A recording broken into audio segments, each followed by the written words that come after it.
अस्सलाम वालेकुम। मैं सिद्धी मिठू बाबा आला मौजू क़लाम। वाह कंहिं ख़ूब चयो आहे, कंहिं जे लाइ केतिरा अहम आहियो, केतिरो सुठो लॻंदो आहे। कंहिं जे लाइ केतिरा ख़ासि आहियो, अचानक ख़बर पवंदी आहे। वाह कंहिं ख़ूब चयो आहे, कंहिं जे लाइ केतिरा अहम आहियो, केतिरो सुठो लॻंदो आहे। कंहिं जे लाइ केतिरा ख़ासि आहियो, जॾहिं अचानक ख़बर पवंदी आहे। कंहिंजी मुस्कुराहट जो सबबु आहियो तमामु घणो, कंहिंजी मुस्कुराहट जो सबबु आहियो तमामु घणो। ख़ुशनसीब हूंदा आहिनि उहे माण्हू जिन खे अहिड़नि माण्हुनि जो साथ हूंदो आहे। वाह कंहिं ख़ूब चयो आहे, कंहिं जे लाइ केतिरा अहम आहियो, केतिरो सुठो लॻंदो आहे। कंहिं जे लाइ केतिरा ख़ासि आहियो, जॾहिं अचानक ख़बर पवंदी आहे। ॼण अञा ताईं ज़िंदगीअ में ख़ासि माण्हू कोन आया, इहो छा आहे जो कंहिंखे रास कोन आयासीं।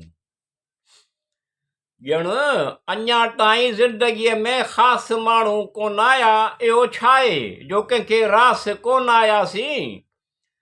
दिलि जो साफ़ ज़बान सां प्यार मोहबत सां ॻाल्हाइणु, सोच ख़ालिस, अहिड़ो माण्हू अनमोल हूंदो आहे। वाह कंहिं ख़ूब चयो आहे, कंहिं जे लाइ केतिरा अहम आहियो, केतिरो सुठो लॻंदो आहे। कंहिं जे लाइ केतिरा ख़ासि आहियो, जॾहिं अचानक ख़बर पवंदी आहे। ख़ासि हूंदा आहिनि उहे माण्हू जेके वक़्तु अचण ते वक़्तु ॾींदा आहिनि।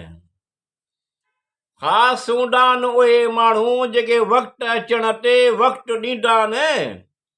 मुसबत सोच, मुनफ़र्द सलाहियतूं, जज़्बो सचो ख़ालिस हूंदो आहे।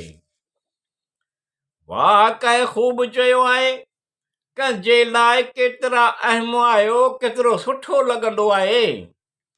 कंहिं जे लाइ केतिरा ख़ासि आहियो, जॾहिं अचानक ख़बर पवंदी आहे। नाज़ अंदाज़, अहिड़ियूं अदाऊं, अहिड़ो चाहण जो हिकु मुनफ़र्द।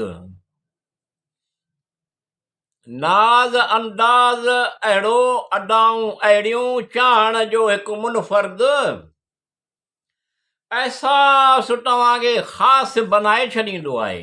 वाह कंहिं ख़ूब चयो आहे, कंहिं जे लाइ केतिरा अहम आहियो, केतिरो सुठो लॻंदो आहे। कंहिं जे लाइ केतिरा ख़ासि आहियो, जॾहिं अचानक ख़बर पवंदी आहे। या अल्लाह रब्बिल आलमीन अल रहमान अल रहीम, राइजुल वक़्तु जदीद दौर में ज़रूरतूं पूरियूं करण फरमाए, मतलब नेक मक़सद हासिल थियनि। या अल्लाह रब्बिल आलमीन अल रहमान अल रहीम, राइजुल वक़्तु जदीद दौर में ज़रूरतूं पूरियूं करण फरमाए, मतलब नेक मक़सद हासिल थियनि। नेक ख़्वाहिशूं पूरियूं करण फरमाए, नामुमकिन कम मुमकिन कर थियनि। अल्लाह रब्बिल आलमीन अल रहमान अल रहीम, तव्वाब नाफ़िअ, वॾो महिरबान आहे।